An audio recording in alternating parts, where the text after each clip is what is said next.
שלנו הערב הוא יזם, הוא הייטקיסט, הוא אחד ממובילי המחאה. קבלו בבקשה לבמה את מיכאל רעננה. בשנייה טיקטוק, שכחתי לציין.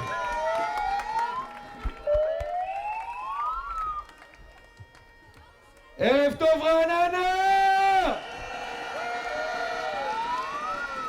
טוב, קודם כל, אורלי דיברה על הרתעה, אז אני רוצה לתת לכם דוגמה להרתעה. היא דיברה על חוק העמותות, שזה חוק שהממשלה הזו למדה מפוטין. אז לפני 25 דקות הודיעו שהחוק הזה לא עולה להצבעה מחר. זו דוגמה מצוינת לאיך אנחנו יודעים להרתיע את הממשלה הזו. אז בימים האחרונים אני שומע הרבה רינונים, אני גם שומע מהרבה אנשים שפונים אליי, בנוגע למצב של המחאה. יש סיפורים ואגדות שהמחאה מתפזרת והמחאה נחלשת ועוד כל מיני דברים כאלה שמנסים למדוד אותנו רק במספרים. אז אני רוצה להתחיל את הדברים שלי דווקא מהסוף ולהזכיר לכולנו, לכולכם, שהמחאה שלנו זה הדבר הכי ציוני, ערכי ומעורר השראה שקרה פה בישראל בכל ה-75 שנה האחרונות.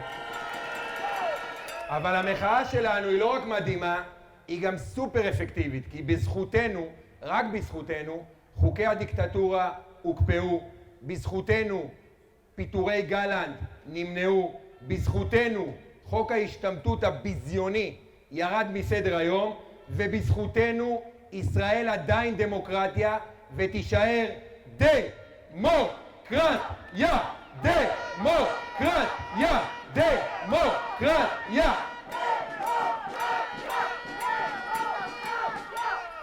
אני רוצה להזכיר לכם למה יצאנו לרחובות לפני 21 שבועות. יצאנו לרחובות כי ראינו שיש כאן ממשלה שאיבדה את הקווים האדומים. יש כאן ממשלה רעילה שרוצה להפוך את ישראל לדיקטטורה. זו לא סיסמה, הם באמת רוצים את זה. ואני אסביר לכם גם למה הם רוצים את זה. כי דמוקרטיה לא באה להם בטוב. דמוקרטיה לא מסתדרת עם לספח את יהודה ושומרון, או עם להקים פה מדינת הלכה. דמוקרטיה לא מאפשרת לראש ממשלה עבריין, מואשם ב3 כתבי אישום, לבזבז את כספי הציבור ולחיות פה כמו קיסר. בושה, בושה. בושה, בושה. דמוקרטיה לא מאפשרת למנהיגים חרדים לבזוז את הקופה הציבורית בלי הבחנה. ולכן הם לא רוצים דמוקרטיה, הם באמת באמת רוצים לכונן כאן דיקטטורה. והשבוע לצערי הרב הם הוציאו עוד חלק מהתוכנית הזדונית שלהם לפועל. השבוע הם העבירו, ופה אני רוצה בוז ענק, 14 מיליארד שקלים כשוחד פוליטי. ביזה, ביזה, ביזה. ה-14 מיליארד שקלים האלה צפויים לפגוע דרמטית בעתיד הכלכלי של ישראל, וזה על חשבון הילדים של כולנו. אבל שלא תבינו אותי לא נכון, הרבה פעמים שואלים אותי, מה אתם רוצים? יש כאן ממשלה שנבחרה, איך אתם צועקים דמוקרטיה ולא נותנים להם לשלוט או למשול, זו מילה כזאת של פשיסטים, למשול. אבל מה שהם לא מבינים, מה שהם לא למדו בשיעורי האזרחות, שבמדינה דמוקרטית לכל ממשלה יש מה שנקרא מרחב פעולה לגיטימי. לשנות את חוקי המשפט ואת חוקי המשחק ולהעניק כוח בלתי מוגבל לממשלה זה לא לגיטימי.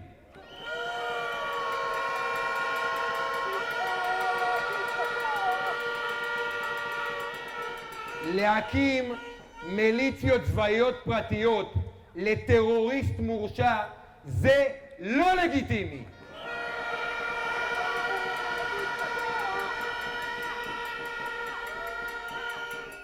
להחליט שחלק מהעם צריך ללכת להילחם ולמות בשביל חלק אחר זה לא לגיטימי.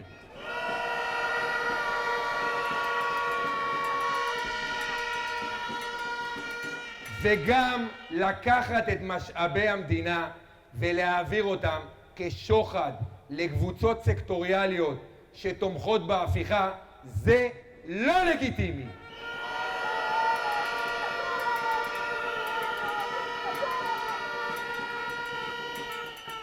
עכשיו, אני לא משלה את עצמי, ואני גם לא משלה אתכם. זה הולך להיות מאבק ארוך. לא יודע מה הבטיחו לכם שנרשמתם, אבל זה הולך להיות מאבק ארוך. הם ימשיכו בניסיונות שלהם לרסק את מערכת המשפט, הם ימשיכו בניסיונות שלהם לרסק את התקשורת, הם ימשיכו בניסיונות שלהם לרסק את הרשויות המקומיות ואת מוסדות המדינה ואת העמותות והארגונים האזרחיים. הם ינסו לרסק את כל מי שיכול להוות איום או לרסן את השלטון. ובכל מקום שבו הם ינסו לחצות את הגבולות של מה לגיטימי ומה לא לגיטימי במשטר דמוקרטי, בכל מקום כזה אנחנו נחכה להם נחושים כמו פלדה.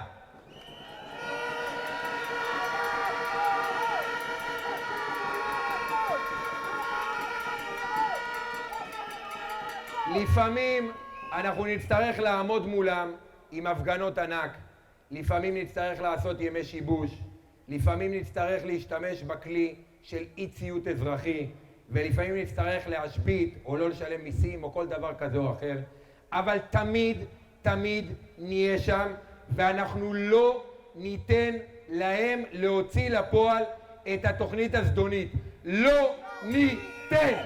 לא ניתן! לא ניתן! לא ניתן!